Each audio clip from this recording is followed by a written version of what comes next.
Nueva semana y nuevo encuentro para hablar de diferentes temas de salud. El primero que vamos a tratar hoy es el mucosele. ¿Escuchaste alguna vez hablar sobre este término? Bueno, te propongo que veas la siguiente nota para la cual fuimos hasta el consultorio de María del Mar Venturino, odontóloga, especialista en clínica estomatológica, quien esto nos decía. El mucosele es una lesión, como dijiste, muy frecuente que, afecta a las glándulas salivales menores, ¿sí? Que son fábricas de saliva, para que lo entendamos, que están distribuidas por toda la boca, especialmente en los labios y por debajo de la lengua. Es una lesión traumática. ¿Esto qué significa? Que el paciente se muerde o se lastima en la zona donde está esa glándula y esa glándula se rompe. Más específicamente se rompe el conducto excretor de esa glándula, es decir, la manguerita por donde sale la saliva hacia la boca. ¿Y cómo nos damos cuenta que se produce un mucosele? ¿Qué vemos en la boca? Lo que sucede es que se hincha el labio, se produce una lesión que se ve redondeada, parece un globo. El color a veces es transparente, a veces es más azulado, más violáceo. Eso depende un poco de si se lo muerde el paciente, ¿sí? Si se traumatiza. Y es blanda, ¿sí? Lo que pasa es que asusta mucho al paciente o a la familia porque de repente se hincha el labio. La característica que tiene el mucosele, que es muy particular, es que se achica y se agranda, se achica y se agranda. Eso es porque en algún momento se rompe y la saliva se vacía ese globo, para decirlo de alguna manera, pero como la glándula sigue estando ahí y sigue estando rota, se vuelve a fabricar saliva y vuelve a quedar dentro de los tejidos, en lugar de ir a la cavidad bucal.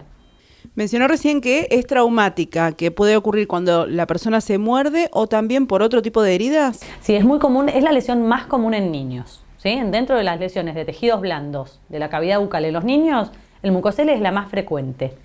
Pero también es muy frecuente en adultos jóvenes, porque se muerden, pero también vemos muchos mucoseles en relación a aparatos de ortodoncia, porque se lastiman con la aparatología y se forma un mucosele. ¿Tiene tratamiento el mucosele? Sí, el mucosele no resuelve solo. El tratamiento del mucosele es quirúrgico. Consiste en eliminar la glándula que está lastimada y también eliminar las glándulas que están en los alrededores de esa glándula para que no se forme un nuevo mucosele. Nosotros tuvimos la oportunidad de presenciar la cirugía del mucosele, así que queremos que nos explique, por favor, cuál es el paso a paso, digamos. Nosotros vemos que en el comienzo de las imágenes que estamos viendo, se comienza por ustedes vestirse en principio. Correcto, primero nos vestimos, nos ponemos lo que se llama un kit quirúrgico, que consiste en un camisolín, en una cofia, para cubrirnos, para que el pelo no quede expuesto. Bueno, por supuesto barbijo, a veces podemos o no usar una máscara facial, que bueno, con la pandemia es algo que nos acostumbramos mucho, pero antes usábamos gafas, ¿sí? El tema es protegerse uno y proteger al paciente. Por supuesto, usar guantes y después ya nos disponemos a comenzar la cirugía. El primer paso es armar la mesa, para tener todos los elementos que vamos a necesitar a mano. Luego anestesiamos al paciente, que en este caso la anestesia es local, ¿sí? El paciente está despierto, por eso cuando son muy muy pequeños los pacientes con mucosele a veces esperamos, porque es una lesión completamente benigna, ¿sí? No va a malignizar, no se va a transformar en otra cosa. Es importante eso, es decir, no pasa nada con que pase tiempo entre que se descubre y se opera. Es muy importante. Por supuesto que lo mejor es eliminarla lo antes posible, pero en caso de niños muy pequeños, 3 años, 4 años, sería necesario entrar en un quirófano. Y a veces hay que evaluar, ¿sí? Riesgo-beneficio de eso. A veces podemos esperar y cuando crece pasan un par de años y se opera luego cuando el paciente ya es capaz de ayudar y de colaborar. Ayudar y colaborar porque requiere sí o sí de que el paciente avise eventualmente si siente algún dolor, alguna molestia. Claro, porque la anestesia es local, el paciente está completamente despierto. Es una cirugía como la cirugía de una extracción dental, ¿sí? Pero en tejidos blandos. Entonces se anestesia el tejido blando, hablábamos de la anestesia, localmente, luego se continúa con una incisión, es decir, se hace el corte, donde se expone esa glándula enferma. Luego la vamos separando del tejido sano y también vamos eliminando otras glándulas que están alrededor, porque si nosotros al suturar, es decir, al coser, lastimamos una de esas glándulas, generamos un nuevo mucosele. Entonces, eliminamos todas las glándulas que están alrededor y luego se cose. Y justamente una de las características del mucosele es que recidiva mucho. ¿Qué significa que recidiva? Que vuelve. Eso se los avisa siempre a los padres. Puede suceder como no, casi nunca sucede, pero es muy, muy frecuente, sobre todo si el paciente sigue mordiéndose, sigue con el hábito o si sigue teniendo aparatología ortodóntica. O sea, si hay un traumatismo, se va a generar un nuevo mucosele, porque estamos repletos de glándulas salivales en el labio. Todas esas bolitas que uno siente en la parte interna del labio son glándulas salivales menores. Montones. Sí, lleno. Montones que pueden, por supuesto, generar un mucosele. Por eso es tan frecuente esta lesión. Bien, bien. Perfecto. Entonces comprendimos, Bárbara, lo que estamos viendo en imágenes. ¿Cuánto tiempo demoran en irse esos puntos o hay que extraerlos? No, generalmente los sacamos a la semana. Digo generalmente porque a veces se salen solos. Está en una zona muy expuesta y si el paciente no es miedoso y come, se alimenta, normalmente esos puntos se desprenden. Pero a la semana, de todas maneras, siempre controlamos al paciente. Algunos puntos a veces se van, algunos los tenemos que sacar nosotros, pero hay que controlar al paciente para controlar la evolución de la cirugía. Perfecto, y después el labio vuelve a quedar impecable como estaba al comienzo. Exacto, solo con una cicatriz que los que conocemos de la mucosa bucal la encontramos. Ah, pero los papás no. No se ve, de afuera no se ve por dentro. Una cosa importante es aclarar que todo lo que sacamos en la boca, por más benigno que uno sospeche que sea, se manda a analizar por protocolo. Entonces, el mucosele, si bien sabemos que es completamente benigno y es de muy fácil diagnóstico, por lo que les contaba que crece, se achica, digamos, uno podría pincharlo y ver que sale saliva, pero no es necesario, porque el diagnóstico es muy simple, el clínico. Aunque estemos seguros 100% que eso es un mucosele, se manda a analizar de todas maneras. Es decir, se pone en un frasco con formol y se lleva al médico anatomopatólogo, que es el que lo ve en el microscopio.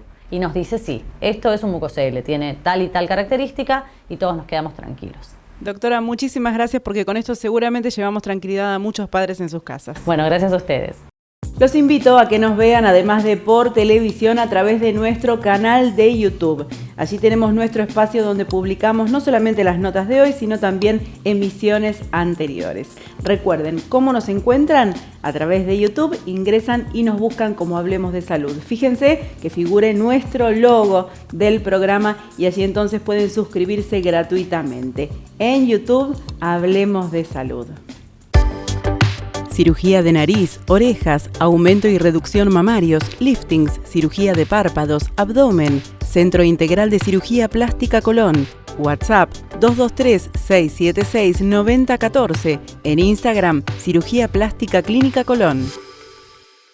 Unidad de Cardiología Clínica, Doppler Color, Ecoestrés, Holter, Rehabilitación del Cardiópata, Ergometría Digital, TIL Test, Mapa, Prequirúrgicos a Demanda, Cardiología Infantil, 491-0024. Instituto Radiológico. Cumplimos 50 años brindando medicina de excelencia y creciendo en tecnología, con equipos de última generación únicos en Mar del Plata y zona de influencia. Resonador 3 Tesla, PET-CT, mamografía 3D, tomosíntesis. Ahora también podés visualizar tus estudios a través de nuestro portal virtual de imágenes ingresando a irradiológico.com.ar. Festejamos junto a vos 68 años al servicio de la comunidad. Gracias por elegirnos. Clínica 25 de Mayo, donde vos estás. Licenciado en Psicología Leonardo Pontoriero.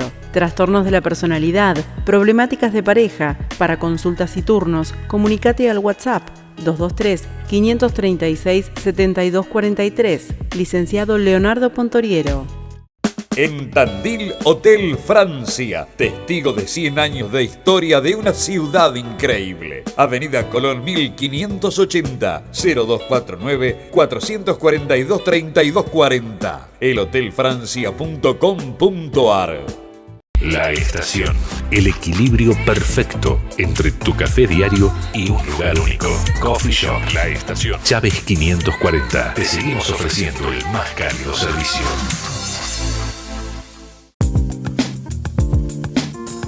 Seguimos hablando de salud, más precisamente de psicopedagogía, y lo hacemos junto a la licenciada en psicopedagogía Sandra Alonso, que hoy nos propone que prestemos atención a este tema. El tema de hoy es la importancia que tienen los papás en la primera infancia, esto sería hasta los 8 años más o menos, el rol que deben cumplir para que el desarrollo cognitivo y social de sus hijos tenga como una mayor calidad y que su desarrollo sea de excelencia.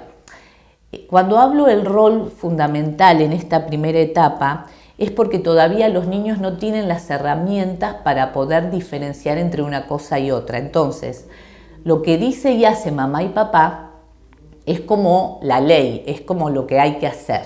Los padres tienen que aprender a conocer a sus hijos, porque a veces con el afán de educar o de estar diciendo todo que no, se olvidan de observarlos, prestarles atención a todo lo que al niño le gusta, a sus emociones, a lo que le produce determinados cambios en su humor.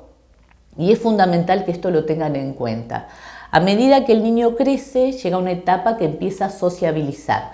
¿Dónde se sociabiliza? Cuando empieza el jardín, cuando empieza a tener contacto con sus pares.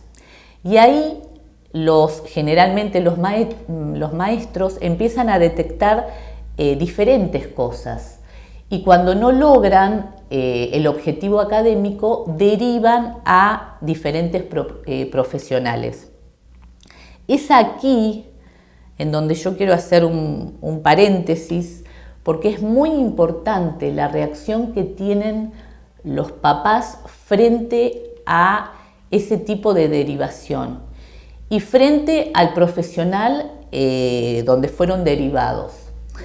Es en este momento donde deben acompañar a sus hijos, tomar conciencia, aceptar y tener un orden de prioridades. Porque si no, ese niño no va a sostener, digamos, la terapia. Si nosotros desde el inicio acompañamos a los niños, decimos que los vamos a ayudar, que si hacemos esto o tal cosa, vamos a lograr, no sé, el niño que le cuesta más leer o que vas a lograr leer, vas a lograr jugar de otra manera. Como que tenemos que estar felices frente a la posibilidad que se brinda para ayudar a nuestros hijos.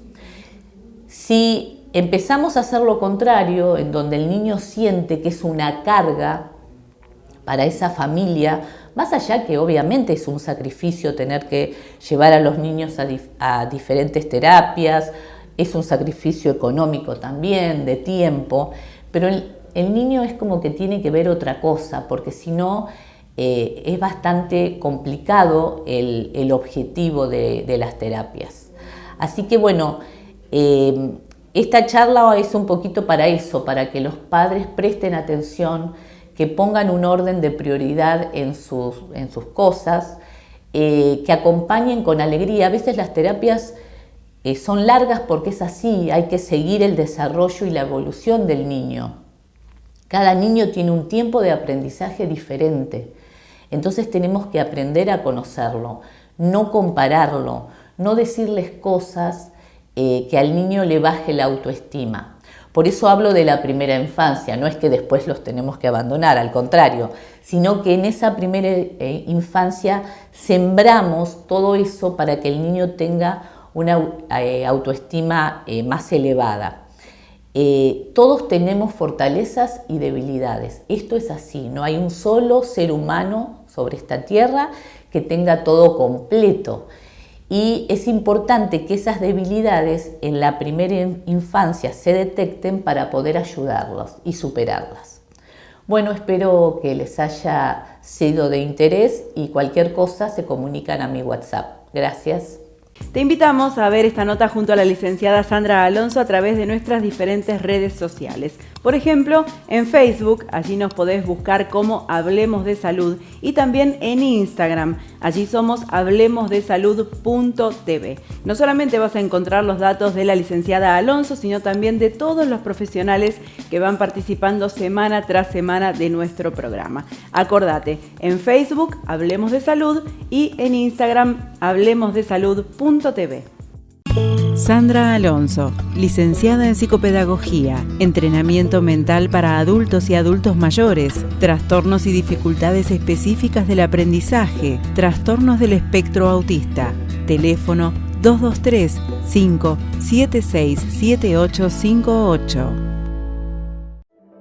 Queremos disfrutar cada momento mientras planificamos nuestras próximas vacaciones en familia. Vos tenés planes, nosotros tenemos planes para vos. Contá con los planes de salud de HPC, pensados para cuidarte en cada etapa de tu vida. Informate sobre todos nuestros planes y coberturas en hpc.org.ar. HPC, hecho para cuidarte. Con más de 10 años de experiencia, Centro de Día Plaza Mitre, un lugar donde los adultos mayores fortalecen su autonomía y socialización en un marco de contención profesional e institucional. Atendemos PAMI y particulares. Córdoba 2752, entre Rawson y Garay. Teléfono 223-628-4733. ¿Sufrís de mala digestión, dolor abdominal, estreñimiento, irritabilidad, cansancio? ¿Querés mejorar tu sistema inmune? Con un simple estudio de microbiota podemos ayudarte a resolver tu problema. En tu flora intestinal está la respuesta. Con un simple análisis de tu microbiota podemos solucionar tu problema. Laboratorio Pueyrredón. Ayudamos a mejorar tu calidad de vida. Doctor Simón Mina, diagnóstico y tratamiento del origen de la enfermedad, tratamiento psicobiológico, consultas online y presenciales, 223-635-5032, 223-621-3022, en Capital, 011-430-79-609. Neumax es Bosch Car Service, diagnóstico computarizado del automóvil. Neumax, servicios y neumáticos de Daniel Micheli, Avenida Libertad 5641. Siviero Óptica, lentes progresivas, nitidez sin esfuerzos a cualquier distancia en un solo par, anteojos de sol y recetados. Consulte a su oftalmólogo y venga a Siviero Óptica. Jacinto Peralta Ramos 789 483 1439.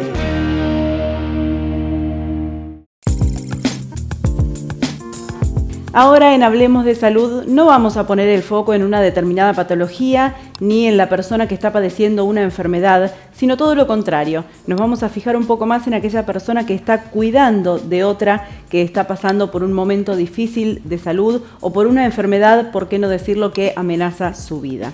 Para pensar en estas personas, dialogamos con la licenciada en terapia ocupacional Silvina Outsoren, quien comienza hablándonos acerca del rol fundamental que cumple el cuidador. El rol es principal, es importantísimo y justamente es como vos decís, son los invisibles, los que nadie se da cuenta que están. Y están todo el tiempo, porque aquel familiar, aquel cuidador principal que se hace cargo de su familiar que está atravesando por una situación extrema, de muchísima vulnerabilidad, es el que lleva toda la carga encima de acompañar en el tratamiento, entender lo que se está diciendo y sobre todo sostener al paciente. Y acá hablamos no solamente de cáncer, sino hablamos de muchas otras patologías, como decimos siempre en atención paliativa, son patologías graves de un pronóstico incierto que pueden evolucionar o no a la muerte. Pero como hablábamos hace un ratito, es una maratón. Es de largo alcance, una carrera difícil. A veces cuesta un poco imaginarse cuánto es ese peso para una persona que está cuidando a otra. Vos le encontraste la vuelta por el lado de los números, de los porcentajes. ¿Cómo es esto? Sí, yo soy bastante enemiga de los números, pero hay algunos como que te marcan muy gráficamente el peso que tienen algunas cosas. Por ejemplo, en la atención de un paciente grave, el 82%...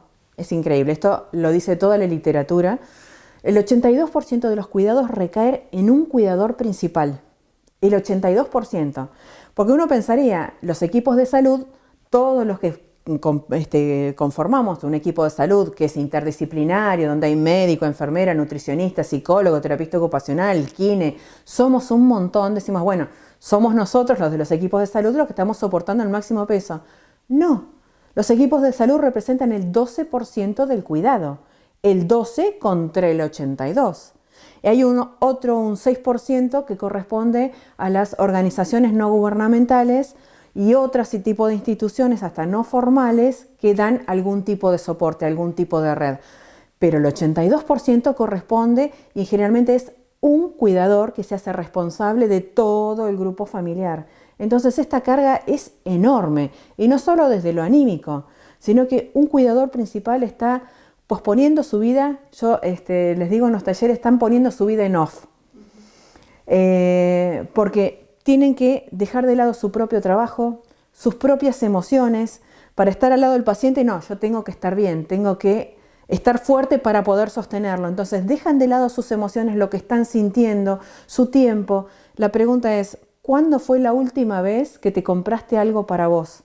¿Cuándo fue la última vez que te tomaste un día para ir a tomar un café, para salir con un amigo, para leer un libro? Y no recuerdan cuándo fue. Quiere decir que ese 82% se vuelve una cifra muchísimo más elevada cuando lo pensás de ese modo. Se vuelve mucho más pesado. Claro. Sigue siendo 82%, pero sigue siendo 82 por 1000, no por ciento. Porque es pesadísimo. Y uno a veces pensaría, ¿cómo? Pero hay toda una familia atrás que está respondiendo por una persona que está enferma. Es y no es. Porque generalmente hay uno que es el cuidador principal y es que el que debería delegar algunas actividades. Porque te vas a encontrar con familias que te dicen, ay, yo realmente no puedo verlo mal, me angustia mucho verlo en esa situación, entonces no puedo. Está bien, está perfecto, porque cada uno hace lo que puede hacer. El cuidador principal hace todo lo que puede hacer. Y todo es un 82% y es demasiado. Y a veces muere en el intento.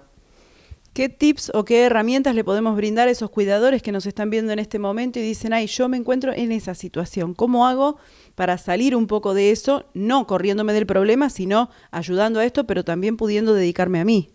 Lo decís perfecto, Nati, porque no es correrse del problema, sino asumir el problema con una mirada, con un enfoque diferente.